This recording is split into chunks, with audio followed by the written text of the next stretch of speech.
ನಾನಿವತ್ತು ಎಪ್ಪಿ ಮಾಡ್ತಾಯಿದ್ದೀನಿ ನೋಡಿ. ಇದು ಇಷ್ಟು ಹಾಕಲ್ಲ, ಸ್ವಲ್ಪ ಹಾಕ್ತೀನಿ. ನಾನು ಯಾವ ಥರ ಮಾಡ್ತೀನಿ ಅಂತ ತೋರಿಸ್ತೀನಿ ನೋಡಿ. ಬಾಣಲಿ ಕಾಯಕ್ಕಿಟ್ಟಿದ್ದೀನಿ. ಈಗ ಸ್ವಲ್ಪ ಎಣ್ಣೆ ಅಂದರೆ ಆಯಿಲ್ಲು.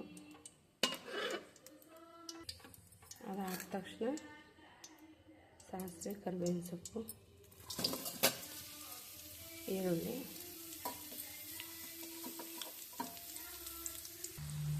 ಒಗ್ಗರಣೆ ಆಗಿದೆ. ಈಗ ಬಟಾಣಿ ಹಾಕೋಣ.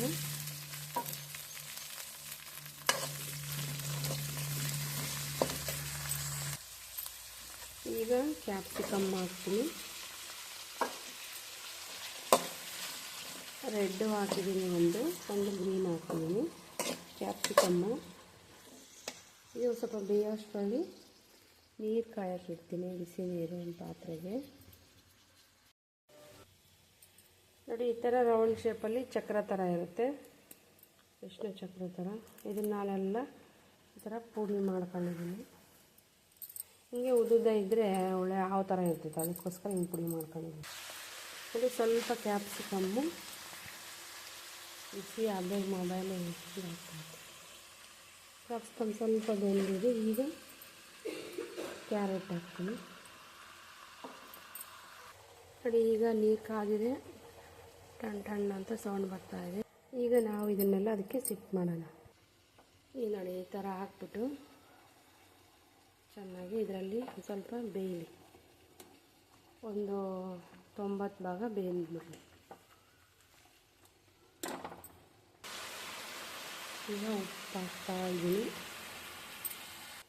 ಅದೆಲ್ಲ ಬೇಯೋಷ್ಟರಲ್ಲಿ ಮ್ಯಾಗಿ ಮತ್ತು ತರಕಾರಿ ಈ ಪೌಡ್ರೆಲ್ಲ ಓಪನ್ ಮಾಡಿ ಇದರೊಳಗೆ ಹಾಕ್ಕೊಂಡಿದ್ದೀನಿ, ಒಂದು ಪ್ಲೇಟ್ ಒಳಗೆ.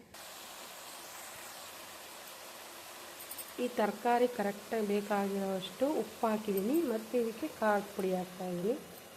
ಈ ತರಕಾರಿ ಮಾತ್ರ ಎಲ್ಲ ರೆಡಿ ಮಾಡ್ಕೊಳ್ಳೋದು.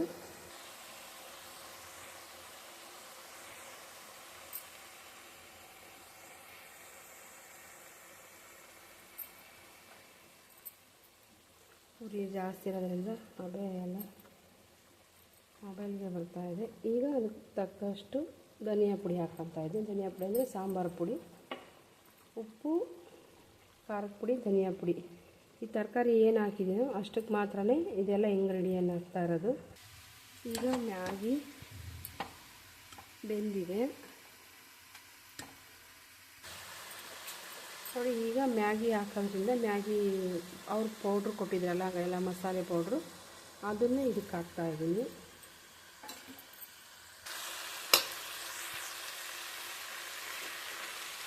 ಈಗ ಹಾಕಿದ್ದಾಯ್ತಲ್ವ, ಪೂರಿ ಕಮ್ಮಿ ಮಾಡ್ಕೊಂಡು ಸ್ವಲ್ಪ ಇದನ್ನು ಈ ಕಡೆ ಇರೋದನ್ನ ಈ ಕಡೆಗೆ ಶಿಫ್ಟ್ ಮಾಡ್ಕೊಳ್ಳೋಣ. ನೀರು ಬಸ್ತು ಎಲ್ಲ ಮಾಡೋದಕ್ಕಿಂತ ಈ ಬೋಂಡ ಇರುತ್ತಲ್ಲ, ಅದನ್ನ ಹಾಕ್ಬಿಟ್ಟು ತೆಗೆದ್ರೆ ಸ್ವಲ್ಪನೇ ಬರ್ತಾ ಇರ್ತೈತೆ. ಈ ನೀರು ಹಂಗೆ ಇಟ್ಟಿರೋಣ, ಏನಾದರೂ ಸಾಲ್ಟೇಜ್ ಆದರೆ ಮತ್ತೆ ಆ ನೀರು ಹಾಕೋಬೋದು. ಇವನ್ನ ಚೆಲ್ಲೋದು ಬೇಡ, ಚೆಲ್ಬಿಟ್ರೆ ಹೊಟ್ಟೋಗ್ಬಿಡ್ತೈತೆ. ಮತ್ತು ನಮಗೇನೋ ಸಾಲ್ಟೇಜ್ ಆದಾಗ ಹೊಸ ನೀರು ಹಾಕೊಂಡ್ರೆ ಟೇಸ್ಟ್ ಎಲ್ಲ ಬೇರೆ ಆಗುತ್ತೆ. ಇದೇ ನೀರಿದ್ದರೆ ಟೇಸ್ಟ್ ಚೆನ್ನಾಗಿರ್ತೈತೆ. ಈಗ ಇದನ್ನೆಲ್ಲ ಮಿಕ್ಸ್ ಮಾಡ್ಕೊಬೋದು. ಇವ್ರು ಆಲ್ರೆಡಿ ಕೊಟ್ಟಿರ್ತಾರೆ. ನಾನು ಯಾಕೆ ತರಕಾರಿಗೆ ಬೇಕಾದಷ್ಟು ಉಪ್ಪು, ತರಕಾರಿಗೆ ಬೇಕಾದಷ್ಟು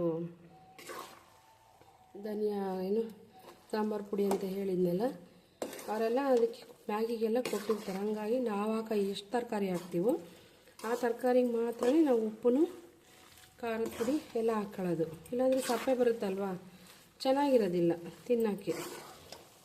ಹಾಗಾಗಿ ಈ ಥರ ಮಾಡ್ತಾಯಿದ್ದೀನಿ.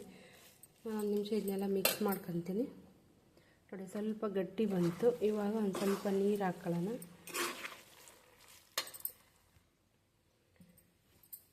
ನೋಡಿ, ನಾನು ಆಲ್ಮೋಸ್ಟ್ ನೀರು ಇದರಲ್ಲಿ ಅರ್ಧ ಭಾಗಕ್ಕಿಂತ ಜಾಸ್ತಿನೇ ಹಾಕ್ಕೊಂಡಿದ್ದೀನಿ. ಯಾಕಂದರೆ ಇದು ಮತ್ತೆ ಆರಿದರೆ ಮತ್ತೆ ಗಟ್ಟಿಗಾಗುತ್ತೆ. ಅದಕ್ಕೋಸ್ಕರ ಸ್ವಲ್ಪ ಆರಿದ್ರೂ ಗಟ್ಟಿ ಆಗೋಗುತ್ತೆ, ಬಿಸಿ ಹೋದ್ರೂ.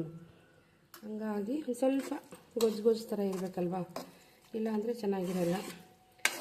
ಅದಕ್ಕೋಸ್ಕರ ನಾನು ಇಷ್ಟು ಮಾಡಿದ್ದೀನಿ. ಇನ್ನೊಂದು ಸ್ವಲ್ಪ ನೀರು ಹಾಕ್ಕೊತೀನಿ, ಬೇಕಾಗುತ್ತೆ ನೀರು. ಯಾರೆಲ್ಲ ಈ ವಿಡಿಯೋ ನೋಡ್ತಾ ಇದ್ದೀರಾ ಲೈಕ್ ಮಾಡಿ, ಶೇರ್ ಮಾಡಿ. ನೋಡಿ, ನಾನು ಹಾಕೊಂಡಿದ್ದ ನೀರು ಸ್ವಲ್ಪ ಉಳಿಸ್ಕೊಂಡಿದ್ದೀನಿ ಅಷ್ಟೇ. ಆಯ್ತಾ? ಇದು ಗಟ್ಟಿ ಆಗೋಗುತ್ತೆ. ಈ ಬೇಯೋದ್ರಾಗೆ ಒಂದು ಸ್ವಲ್ಪ ಜೊತೆ ಬೇಯಬೇಕಲ್ವ, ಮಸಾಲೆ ಜೊತೆಗೆ ಇದು ಗಟ್ಟಿಯಾಗಿ ಹೋಗುತ್ತೆ. ಈಗ ಒಂದು ಕುದಿ ಮಾಡಿಬಿಟ್ರೆ ಆಲ್ರೆಡಿ ನೀರು ಅದರಲ್ಲಿ ಕಾದಿರೋದೇನೆ, ತರಕಾರಿ ಎಲ್ಲ ಆಗೋಗಿರುತ್ತೆ. ಒಂದು ಸುಮ್ಮನೆ ಅಡ್ಜಸ್ಟ್ ಆಗೋದಕ್ಕೆ ಒಂದು ಕುದಿ ಬಂದರೆ ಸಾಕು. ಈ ಟೈಪಲ್ಲಿ ಯಾರೆಲ್ಲ ಮ್ಯಾಗಿ ಮಾಡಿದ್ದೀರಾ ಕಮೆಂಟ್ ಮಾಡಿ. ಈ ವಿಡಿಯೋ ಇಷ್ಟ ಆದರೆ ಲೈಕ್ ಮಾಡಿ, ಶೇರ್ ಮಾಡಿ. ನೀವು ಒಂದ್ಸಲಿ ನಾನು ಮಾಡಿರೋ ಸ್ಟೈಲಲ್ಲಿ ಮ್ಯಾಗಿ ಮಾಡ್ತೀನಿ, ತುಂಬಾ ಚೆನ್ನಾಗಿರುತ್ತೆ. ಬರೀ ಬಿಸಿನೀರು ಕಾಯಿಸ್ಬಿಟ್ಟು ಅವ್ರು ಕೊಟ್ಟಿರೋ ಪೌಡ್ರ್ ಹಾಕಿ ತಿನ್ನೋದಕ್ಕಿಂತ ಸ್ವಲ್ಪ ಇವಾಗ ಈ ಮಕ್ಕಳೆಲ್ಲನ ಮ್ಯಾಗಿ ತುಂಬ ಇಷ್ಟಪಡ್ತಾರೆ. ಅದ್ರ ಜೊತೆಗೆ ತರಕಾರಿ ಹಾಕಿ ಕೊಟ್ಬಿಟ್ರೆ ಇನ್ನೂ ಚೆನ್ನಾಗಿರುತ್ತಲ್ವಾ, ಅದಕ್ಕೋಸ್ಕರ ಹೇಳ್ತಾ ಇದ್ದೀನಿ. ತರಕಾರಿ ತಿನ್ನದೇ ಇರೋ ಮಕ್ಕಳಿಗೆ ಈ ಥರ ಮಾಡಿಕೊಡಿ, ತುಂಬಾ ಚೆನ್ನಾಗಿರುತ್ತೆ ಮ್ಯಾಗಿ. ಹಾಗಂತ ಹೇಳ್ತಾ ಈ ವಿಡಿಯೋನ ಇಲ್ಲಿಗೆ ಸ್ಟಾಪ್ ಮಾಡ್ತಾಯಿದ್ದೀನಿ. ನೋಡಿ, ಈ ಥರ ಇರುತ್ತೆ ಅಷ್ಟೇ. ಒಂದು ಕುದಿ ಬಂದ ತಕ್ಷಣ ಈ ಥರ ಇರುತ್ತೆ. ತುಂಬ ಚೆನ್ನಾಗಿರುತ್ತೆ. ನೀವು ಈ ಸ್ಟೈಲಲ್ಲಿ ಮಾಡಿ ಒಂದ್ಸಲಿನ. Thank you for watching. ನೋಡಿ, ಮ್ಯಾಗಿ ರೆಡಿಯಾಗಿದೆ. ಈಗ ಇದನ್ನು ತಿನ್ನುವ ಸಮಯ.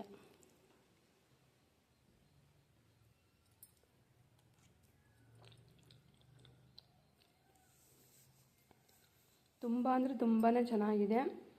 ನೀವು ಈ ಥರ ಒಂದ್ಸಲಿ ಟ್ರೈ ಮಾಡಿ, ಯಾವ ಥರ ಬಂತು ಅಂತ ಕಮೆಂಟ್ ಮಾಡಿ. ತುಂಬ ಅಂದರೆ ತುಂಬ ಚೆನ್ನಾಗಿದೆ.